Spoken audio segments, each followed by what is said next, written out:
सुप्रभात प्रिय स्टूडेंट्स, कैसे हैं आप लोग। स्मार्ट करियर टीचिंग स्कूल आज आपका फिर से स्वागत करता है आपके अपने त्रिकोणमिति टॉपिक में। बहुत ही महत्वपूर्ण टॉपिक है बेटा ये। जैसा कि आप जानते हैं यह क्लास 10th के लिए है और अति महत्वपूर्ण है। जो है अगर आप बिना स्किप किए हुए वीडियो को लगातार देखते हैं, क्वेश्चन को लगातार पढ़ते हैं, नियम को ध्यान से पढ़ते हैं तो आपको पूरा क्वेश्चन अच्छे तरीके से मैं समझा दूंगा विथ नियम। नियम बहुत इंपॉर्टेंट होते हैं बेटा। देखिए मैं नियम बताने चल रहा हूँ, जो है नियम बहुत ही इंपॉर्टेंट होते हैं। ट्रिक क्या होती है, कैसे आपको स्ट्रेटेजी बनाना है, कैसे आपको जो है उसे समझना है, क्या लंब होता है, क्या आधार होता है, क्या बेस होता है। इसके पहले वाली क्लास में मैंने आपको क्या बताया था, इसके पहले वाली क्लास में बेटा मैं बताया था मैं कि कैसे त्रिकोणमिति की उत्पत्ति हुई, किसने त्रिकोणमिति को पहले जो है सिखाया, पढ़ाया, बताया, कौन था त्रिकोणमिति का जन्मदाता। इसको प्रीवियस क्लास में मिल जाके देख लेना ताकि आपको यह अच्छी तरीके से क्लास समझ में आए। तो चलिए क्लास शुरू करते हैं त्रिकोणमिति की टॉपिक को। मैंने आपको पाइथागोरस प्रमेय तक बता रखा था। अगर आपको भी पाइथागोरस प्रमेय के बारे में जानना है तो नीचे जाइए मेरे प्लेलिस्ट में, वहां पर जाके मेरे वीडियो को अच्छी तरीके से देखिए, आपको मिल जाएगा। मैं आज शुरू करने चल रहा हूं त्रिकोणमिति अनुपात से बेटा। वेरी इंपॉर्टेंट होता है क्योंकि अगर वृक्ष पे चढ़ना है तो सबसे पहले आपको जड़ के पास जाना ही पड़ेगा। चलिए शुरू करें। Ready ready done. आइए, त्रिकोणमिति अनुपात, इसे इंग्लिश में कहते हैं बेटा ट्रिग्नोमेट्री रेशियोज। ट्रिग्नोमेट्री रेशियोज कहते हैं इसे। देखिए किसी समकोण त्रिभुज में किन्हीं दो भुजाओं के अनुपात को त्रिकोणमिति अनुपात कहा जाता है। इसे कुल 6 टी रेशियो से प्राप्त करते हैं या व्यक्त करते हैं। ठीक है, इसमें कितने रेशियो प्राप्त होते हैं, 6 रेशियो प्राप्त होते हैं। देखिए 6 रेशियो क्या क्या होते हैं। 6 रेशियो जो होते हैं, पहला होता है बेटा लंब बटे कर्ण। क्या होता है, लंब बटे कर्ण होता है। लंब को हम एल लिख दिए हैं और के को कर्ण लिख दिया है बेटा। एल बटे के का भी एक ट्रिक होता है, मैं आपको भी नीचे समझाया हूं, बताऊंगा अच्छे तरीके से। साइन थीटा होता है बेटा। क्या होता है, साइन थीटा। नोट, इसमें एक बात ये ध्यान रखना होगा, जो कोण थीटा होता है वह साइनी का ज्या होता है बेटा। 90% बच्चे यही नहीं जानते हैं। 90% बच्चे यही नहीं जानते हैं और यही गलती कर बैठते हैं। इसलिए आपको ये गलती नहीं करना है, ध्यान समझ करके दिमाग में रखना है। क्लियर। तो इसे कोण थीटा का साइनी ज्या कहते हैं। ठीक है।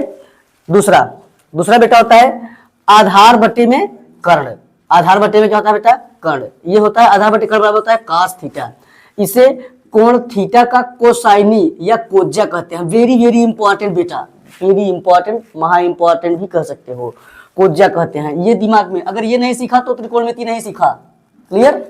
आगे लंब बटा में आधार। क्या बेटा, लंब बटा में आधार, इसे कहते हैं tan थीटा। क्या कहते हैं बेटा, इसे tan थीटा कहते हैं। इसे कोण थीटा का टेंजेंट या स्पर्शज्या, बहुत इंपॉर्टेंट है जानना कि टेंजेंट को कहते क्या है। टेंजेंट को स्पर्शज्या कहते हैं। ठीक है, इसे स्पर्शज्या कहते हैं। उसके बाद बेटा बात आती है आधार बटे कर्ण। किसकी बात आती है, आधार बटे लंब की, सॉरी आधार बटे लंब की बात आती है। आधार बटे लंब कहते किसे हैं, cot थीटा को कहते हैं बेटा। किसको कहते हैं, cot थीटा को कहते हैं। अब यहाँ भी थीटा का जो कॉर्जेंट होता है इसे कोस्पर्शज्या कहते हैं। वेरी वेरी इंपॉर्टेंट जानना होता है बेटा, ये बहुत ही बेसिक चीज है। बेसिक, अगर बेसिक जानेंगे तभी आप आगे चढ़ पाएंगे। क्लियर। इसलिए बेसिक जानना बहुत महत्वपूर्ण है। आइए बेसिक रूप से आपको मतलब आपको लोअर से हाईएस्ट की ओर ले चलते हैं। ठीक है। अगर इसको आगे कहते हैं बेटा कर्ण बटा में आधार। क्या होता है आगे, कर्ण बटा में आधार। इसे कहते हैं के बटा में ए। के मिस होता है कर्ण, ए मिस होता है आधार। इसे कहते हैं सेक थीटा। अब ध्यान देना, इसे कोण थीटा का सेकेंड या व्युत्क्रम कोज्या कहते हैं। व्युत्क्रम में होता है बेटा उल्टा।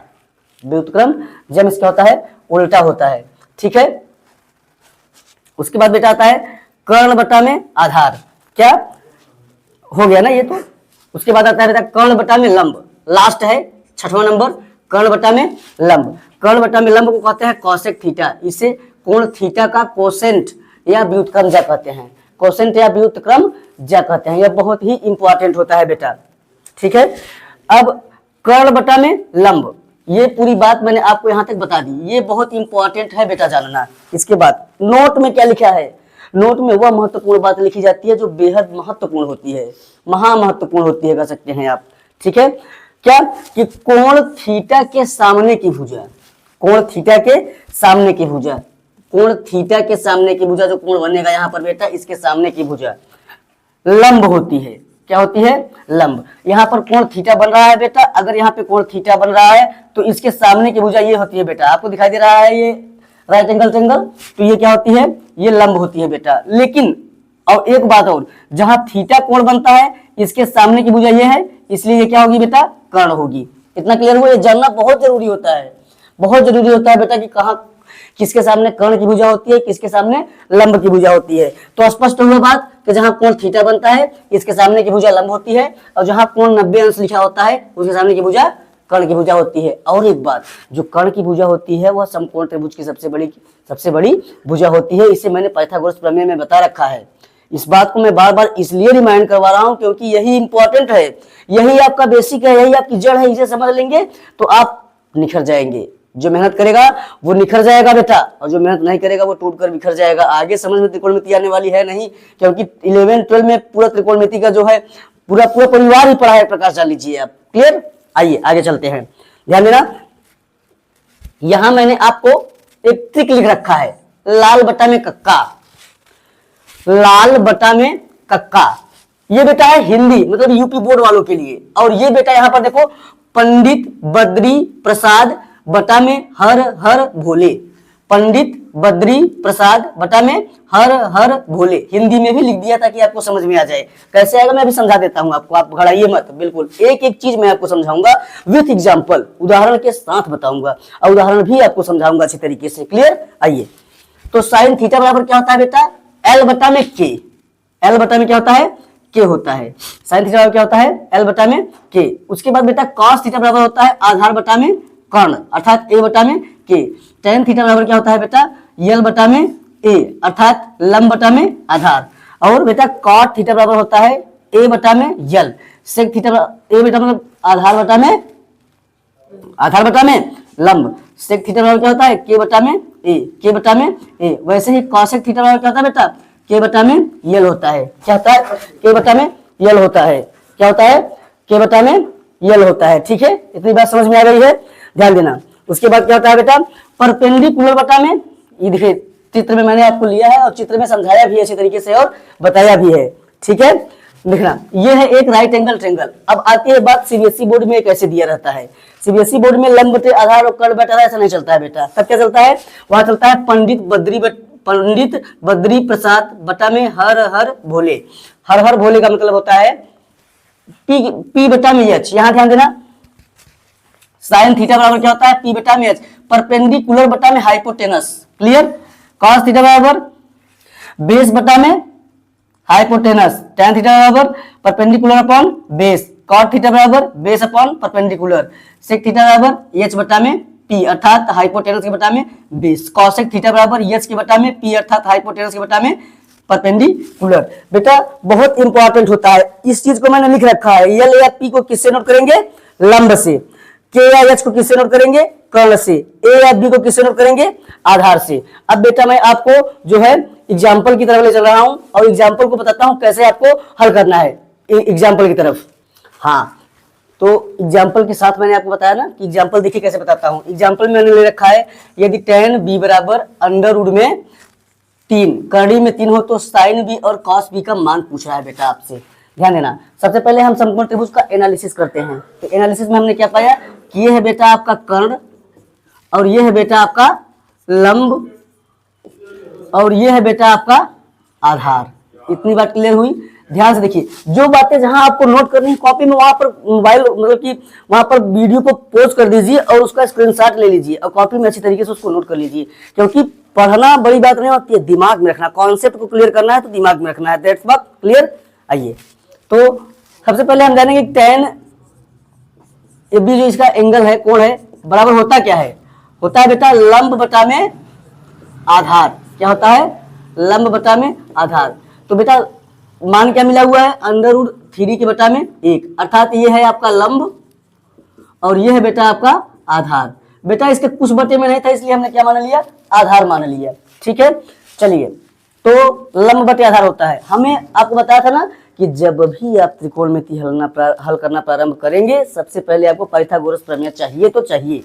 चलिए, पाइथागोरस प्रमेय क्या कहता है? कहता है कि कर्ण की भुजा का स्क्वायर अर्थात क्या, ए बी का स्क्वायर बराबर ए सी का स्क्वायर प्लस बी सी का स्क्वायर। ये है पाइथागोरस प्रमेय। यह लिख देंगे पाइथागोरस प्रमेय से, ताकि एग्जामिनर आपकी बातों को समझता रहे। पाइथागोरस प्रमेय से, इतनी बात क्लियर हुई बेटा? पाइथागोरस प्रमेय से। तो ए बी की वैल्यू ज्ञात करना है, तो यही लिख देंगे ए बी का स्क्वायर बराबर ए सी की वैल्यू क्या है बेटा? ए सी की वैल्यू मैंने यहाँ लिखा था, लंब की जगह पर क्या मिल जाएगा? √3 और यहाँ क्या मिल जाएगा?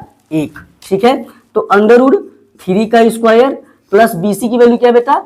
1 का स्क्वायर। तो 3 त्रिक 9 में 3 त्रिक 9 कर्ण में से कितना आएगा? आपने क्लास 8 से ही पढ़ा है। 3 त्रिक 9 का वर्गमूल कितना हो जाएगा? 3 हो जाएगा बेटा। प्लस 1 का चाहे जितनी बार मल्टीप्लाई करिए वो 1 ही होगा। क्लियर? तो ये ए बी स्क्वायर बराबर कितना आ गया? 3 प्लस 1 आ गया। तो ए बी स्क्वायर बराबर कितना आ जाएगा? 4 आ जाएगा बेटा। स्क्वायर को इस तरफ भेज देंगे तो करड़ी लग जाएगी।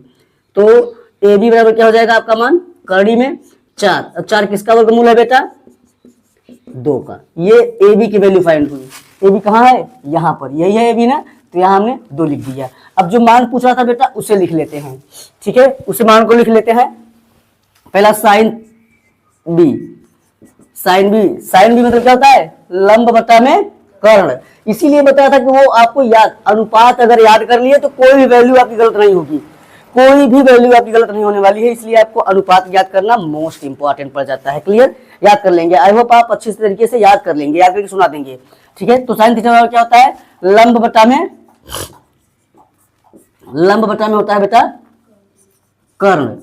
तो लंब की वैल्यू कितना है बेटा? यहाँ पर लंब की वैल्यू है बेटा आपके √3। कर्ण की वैल्यू क्या है? 2। तो ये हो गया बेटा। उसके बाद क्या पूछा है बेटा आपको? cos b। cos b मतलब क्या होता है? cos क्या होता है? आधार बटा में कर्ण। क्या होता है बेटा? आधार बटा में कर्ण। आधार क्या है मेरे भाई? आधार है आपका 1, कर्ण क्या है भाई? 2, अर्थात 1 बटा में 2। इसलिए क्या क्या वैल्यू प्राप्त हुई? इसलिए साइन b बराबर √3/2। उसके बाद cos b बराबर 1/2। यही आपका फुल्ली क्या हो जाएगा? आंसर हो जाएगा बेटा। मैं आपको एक होमवर्क दे रहा हूं, इस होमवर्क करके आंसर को जो है कमेंट में भेजना, ताकि मैं आपके आंसर का एनालिसिस कर पाऊं। वो सवाल क्या है? वो सवाल है बेटा इसी एकदम सेम टू सेम इसी प्रारूप पर है, एकदम सेम टू सेम इसी बेस पर है। वो क्वेश्चन है आपका, यदि tan थीटा बराबर 3/4 तो शेष सभी त्रिकोण मितीय अनुपातों का मान बताइए।